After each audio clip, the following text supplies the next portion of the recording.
সালামান, welcome back to another video. তো আজকে কথা বলবো মেগাস্টার শাকিব খানের 2027-এর যে লাইন আপ দেখানো হয়েছে তার মধ্যে যে দুটো নাম খুব কমন ভাবে উঠে আসছে, একটা হচ্ছে মেহেদী হাসান হৃদয় আর একটা হচ্ছে রায়হান রাফি। বাট আরো দুটো নাম খুব স্ট্রংলি উঠে আসছে, সেটা হচ্ছে হিমেল আশরাফের আপকামিং প্রজেক্ট, যেটা নিয়ে প্রাথমিকভাবে অনেকদিন ধরেই পরিকল্পনা চলছে সিনেমাটাকে নিয়ে আসার জন্য। আর একটা হচ্ছে অনন্য মামুনের, যে অলরেডি দরদের মতো কাজ শাকিব খানের সাথে বানিয়েছে। তো তার যে শের বলে তার যে ড্রিম প্রজেক্ট, সেটা নিয়েও সে অনেকদিন ধরে পরিকল্পনা করছে। এবার দেখো, এই দুজনের মধ্যে যে কোনো একজনের সিনেমা সম্ভবত 2027-এই আসবে, কিন্তু সেটা নন ফেস্টিভ টাইমে আসবে, মানে ঈদবিহীন রিলিজ করতে হবে তাদেরকে। এবার যেটা আমার কাছে বড় বিষয় হয়ে দাঁড়াচ্ছে যে কার সিনেমা আসতে পারে। দেখো, আমার অ্যাজাম্পশন ওয়াইজ যদি আমি কথা বলি, প্রথমত আমি একটা জিনিস চাই যে অনন্য মামুন অলরেডি একটা ঈদবিহীন রিলিজ করেছে, দরদ।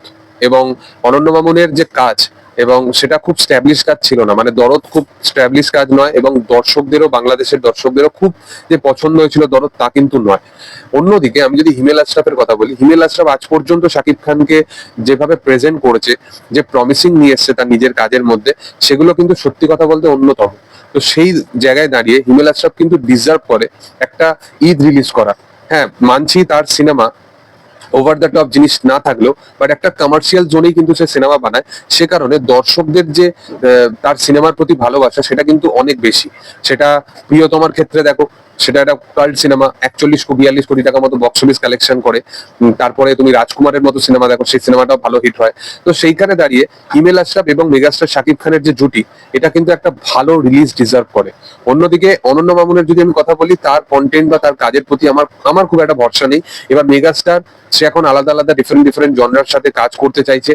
তার মতে যদি সিনেমার স্ক্রিপ্ট যদি ভালো হয়ে থাকে, তাহলে অবশ্যই হয়তো বেটার কিছু ডেভেলপ করা যেতে পারে। বাট শুধু স্ক্রিপ্ট ভালো হলেই হয় না, সেটাকে এক্সিকিউশন লেভেলেও কিন্তু ভালোভাবে মানে নিয়ে আসা, সেটাও কিন্তু একটা পরিচালকের দায়িত্বের মধ্যে পড়ে। যেমন প্রিন্স প্রিন্স কিন্তু স্টোরি লেভেল ভালো ছিল, একটা কমার্শিয়াল জোনের সিনেমা হয়ে স্টোরি লেভেলে আমি বারবার বলবো যে ভালো একটা সিনেমা ছিল। বাট এই সিনেমাটা পার্টিকুলারলি সেই জায়গাটা অর্জন করতে পারেনি কখনোই, যেটা এক্সিকিউশন লেভেলে করা উচিত ছিল।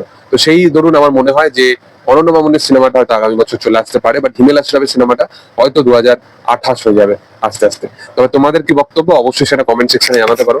এবং ভিডিও ভালো লাগলে অবশ্যই তোমরা লাইক, শেয়ার, সাবস্ক্রাইব করে দিও, এবং পাশে থাকা বেল আইকনটা অবশ্যই প্রেস করে দিও।